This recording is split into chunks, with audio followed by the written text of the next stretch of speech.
नित्तिका चाहर जी। राधे राधे। राधे राधे महाराज जी, आपके चरणों में कोटि कोटि प्रणाम। महाराज जी, क्या मेहनत नसीब बदल सकती है और क्या बिना मेहनत के नसीब का सब प्राप्त हो सकता है? हाँ, उसे मतलब आप ग्रामीण भाषा में प्रश्न कर रहे हो। उसे शास्त्रीय भाषा में पुरुषार्थ कहते हैं। मेहनत का मतलब पुरुषार्थ। अगर प्रबल पुरुषार्थ है तो बुरे प्रारब्ध को मिटा सकता है और नवीन सुख सामग्री को सजा सकता है। पर प्रबल पुरुषार्थ होता है परोपकार।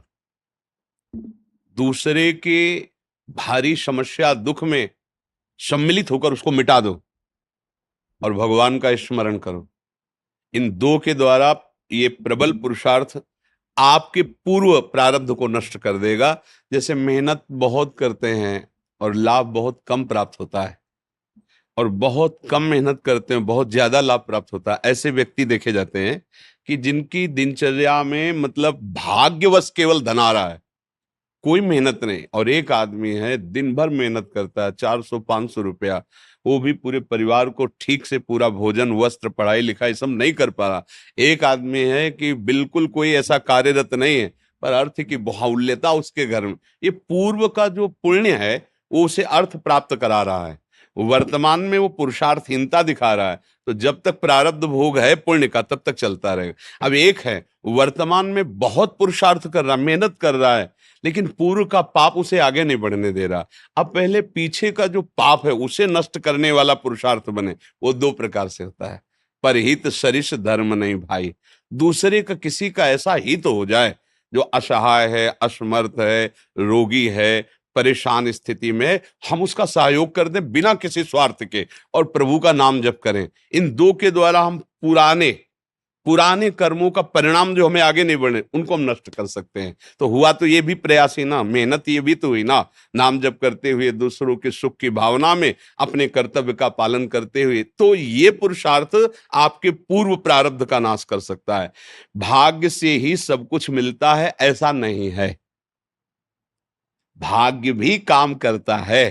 जैसे बहुत पढ़ लिख करके ग्रेजुएट हुए लेकिन प्रारब्ध इतना बुरा है, नौकरी नहीं मिल रही, तो बेचारे गांव के कार्य कर रहे हैं या छोटी मोटी दुकान कर ली और ऑफिसर रैंक की पढ़ाई किए हुए है।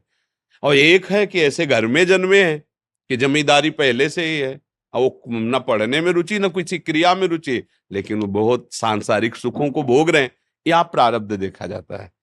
लेकिन एक है कि बहुत गरीब घर में जन्मा, बहुत मुश्किल से उसके माता पिता ने पढ़ा पाया, पर उसने जी जान से मेहनत की, इतना पुरुषार्थ किया कि वो गांव में सबसे बड़ा आदमी बन गया। ये भी देखा जाता है। जो अपने पुरुषार्थ को प्रबल कर दे तो प्रारब्ध को मिटाया जा सकता है। अगर पुरुषार्थ हल्का हुआ तो प्रारब्ध जोर कर देगा और आगे नहीं बढ़ पाएगा। सबसे जोर का पुरुषार्थ है परहित करना और भगवत स्मरण करना। ये मतलब शास्त्र की एकदम सार बात बता रहे हैं। जिसको संसार में सबसे जल्दी उन्नति प्राप्त करनी हो, ये दो बात पकड़ ले। भगवान से मनावे कि कभी किसी की सेवा का अवसर हमें दीजिए। माता पिता गुरुजन, कोई बाहरी पशु पक्षी, ऐसा कोई बीमार व्यक्ति जिसका कोई सहयोगी नहीं, कोई ऐसा जिसको हमें अवसर मिला है, बहुत बड़ी मतलब ये बिल्कुल रामबाण औषधि समझो कि इसमें अचूक वो तुम्हारे प्रारब्ध को विध्वंस कर देगी। जहां तुमने किसी असहाय की बिना स्वार्थ के, बिना कुछ लेने की भावना के और तन मन धन वचन से सेवा की और भगवान का स्मरण किया, ये तुम्हारे पूर्व प्रारब्ध का नाश कर देगा। और जब हम दूसरों का सुख छीनते हैं, ये भी मेहनत है।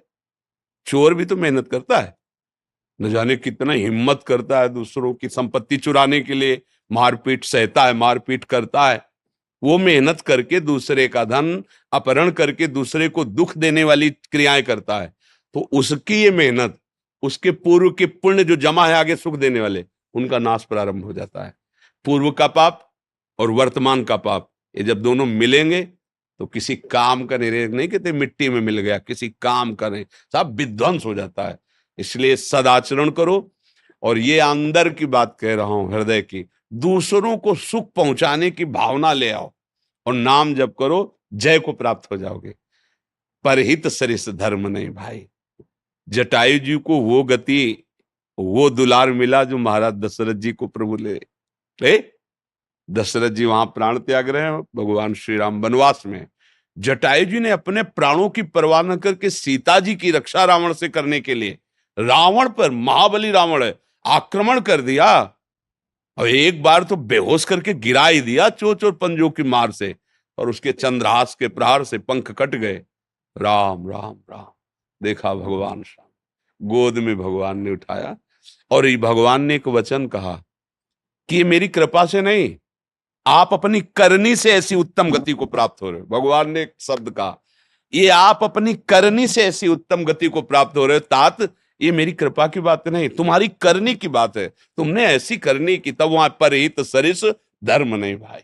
अगर प्राण भी चले जाएं दूसरे के हित में तो भगवान को प्राप्त होता है। बहुत बड़ी बात है, हम ऐसा पुरुषार्थ करें कि अपने प्रारब्ध का नाश कर दें। जो हमारा बुरा प्रारब्ध हमको नष्ट करने, हमें दुख देने, हमें विपत्ति में फंसाने आया, मंगल हो जाएगा। भगवान का नाम और दूसरों को सुख प्रदान करने की भावना।